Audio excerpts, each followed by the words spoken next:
Hello friends, myself Khushbudar, your wellness coach. और आज मैं एक बार फिर आपसे जुड़ी हूँ हमारे holistic management of element series के एक नए वीडियो के साथ। आज का हमारा टॉपिक है सर्वाइकल स्पॉन्डिलोसिस। सर्वाइकल स्पॉन्डिलोसिस एक बहुत ही कॉमन डिसऑर्डर है। ये एक डीजेनरेटिव डिजीज़ है, यानी कि एज रिलेटेड प्रॉब्लम। 60 साल की उम्र क्रॉस किए हुए 80% लोग ऐसे हैं जो इस डिसऑर्डर से सफ़र कर रहे हैं। चलिए सबसे पहले हम ये जानते हैं कि सर्वाइकल स्पाइन किसे कहा जाता है। स्पाइन हमारे शरीर का बहुत ही ज़रूरी हिस्सा है और इसीलिए उसे life bone of the body कहा जाता है। हमारी स्पाइन 4 पार्ट्स में डिवाइडेड होती है और हर पार्ट में डिफरेंट नंबर ऑफ बोन्स होती है। स्पाइन का सबसे ऊपरी हिस्सा जो हमारे नेक पोर्शन में होता है वो 7 बोन्स से बना हुआ होता है और उसी को सर्वाइकल स्पाइन या सर्वाइकल वर्टेब्रे कहा जाता है। हर 2 बोन्स के बीच में छोटे छोटे कुशन लाइक स्ट्रक्चर्स होते हैं जिसे हम डिस्क कहते हैं। ये डिस्क हमारे शरीर में शॉक एब्जॉर्बर की तरह काम करती है और इसीलिए इसके बिना किसी भी प्रकार की मोबिलिटी पॉसिबल नहीं है। डिस्क को छोड़ के हमारे शरीर में 2 और बहुत ही इंपॉर्टेंट स्ट्रक्चर्स हैं जो हमारी स्पाइन से जुड़े हुए हैं। नंबर 1, हमारे ब्रेन से जाती हुई एक थिक नर्व जो हमारे स्पाइन के एंड पॉइंट तक जाती है, जिसे हम स्पाइनल कॉर्ड कहते हैं। हर 2 बोन्स के बीच में स्पाइनल कॉर्ड के थ्रू छोटी छोटी नर्व्स निकलती है जो हमारे अपर लिम्स को फंक्शन करने में हेल्प करती है। अब होता क्या है कि एज के साथ साथ ये डिस्क डीजेनरेट होने लगती है, यानी कि थिन होने लगती है।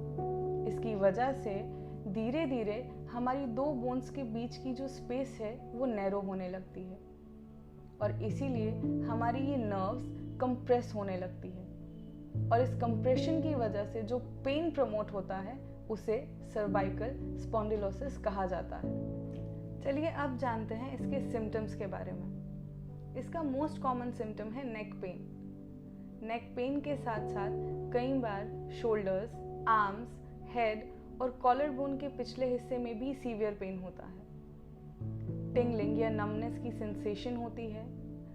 कई बार हमारा नेक पोर्शन इतना स्टिफ हो जाता है कि इसकी मूवमेंट्स रिस्ट्रिक्ट हो जाती हैं। चलिए अब जानते हैं इसके कॉजेज़ के बारे में। जैसा मैंने पहले आपसे कहा कि एक डीजेनरेटिव डिजीज़ है, इसका मतलब ये नहीं कि सिर्फ एज के साथ ही ये डिसऑर्डर होता है। इसके और भी कई कॉजेज़ हैं, जैसे कि injury, faulty posture, improper food habits, लंबे समय तक एक जगह बैठे रहना, सॉफ्ट मैट्रेसेस या कुशन्स का यूज़ करना, लैक ऑफ एक्सरसाइज, इम्प्रॉपर वे में वेट लिफ्ट करना या फिर साइकोलॉजिकल स्ट्रेन।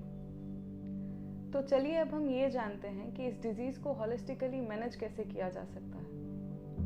सबसे पहले तो जो भी पेन किलर्स आपको इस डिज़ीज़ को मैनेज करने के लिए प्रिस्क्राइब किए जाते हैं वो इसके लिए बिल्कुल भी बेनिफिशियल नहीं है, क्योंकि वो कुछ समय के लिए आपके पेन को रिलीव ज़रूर कर सकते हैं, लेकिन इसका परमानेंट सोल्यूशन ये मेडिसिन बिल्कुल नहीं है।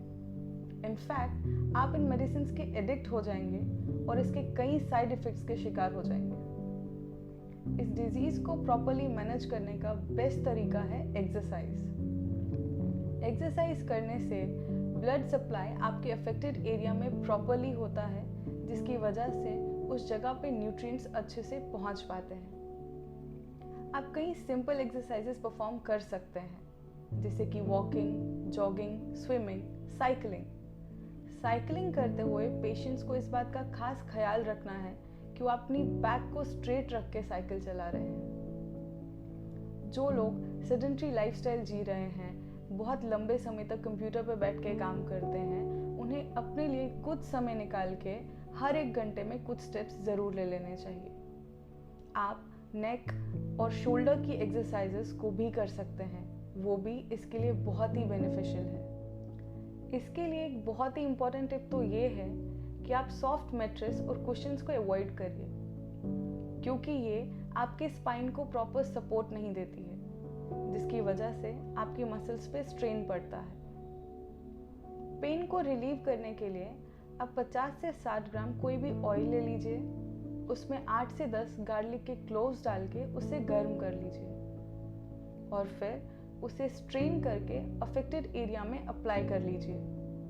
3 से 4 घंटे उसे ऐसे ही रखने के बाद आप नहा सकते हैं। ये आपको पेन में काफ़ी रिलीफ देगा। अगर आप ये प्रोसेस ना करना चाहें तो आप डेली बेसिस पे कोई भी ऑयल से अफेक्टेड एरिया में मसाज कर सकते हैं और उसके बाद उस पर गर्म सेक दे सकते हैं। ये भी इस पेन के लिए काफ़ी बेनिफिशियल होगा। पेशेंट्स को सार, स्पाइसी, सॉल्टी और फ्राइड फूड को अवॉइड करना चाहिए। एक्सेसिव कंजप्शन ऑफ कैफीन को अवॉइड करना चाहिए। इस डिजीज़ के लिए जूस फास्टिंग, रॉ फ्रूट और वेजिटेबल फास्ट प्रेफरेबल है। आप लेमन जूस में थोड़ा सा कॉमन सॉल्ट मिला के दिन में 2 बार कंज्यूम कर सकते हैं। इस बात का खास ख्याल रखें कि आप कॉन्स्टिपेटेड नहीं हैं और अगर आप हैं तो आप त्रिफला, हरी तकी या इसबगोल जैसे लेक्सेटिव्स को यूज़ कर सकते हैं। योग आसन जैसे कि शलभासन, वज्रासन, भुजंगासन, शवासन और उत्तन पादासन इस डिजीज़ के लिए बहुत ही बेनिफिशियल है। तो ये थे हमारे आज के holistic management tips for cervical spondylosis. अगर आप ऐसे ही अमेजिंग टिप्स डेली बेसिस पर जानना चाहते हैं तो आप हमारी इंस्टाग्राम आईडी और फेसबुक पेज को फॉलो कर सकते हैं। डिटेल्स नीचे डिस्क्रिप्शन बॉक्स में दी गई है। And do not forget to like, share and subscribe.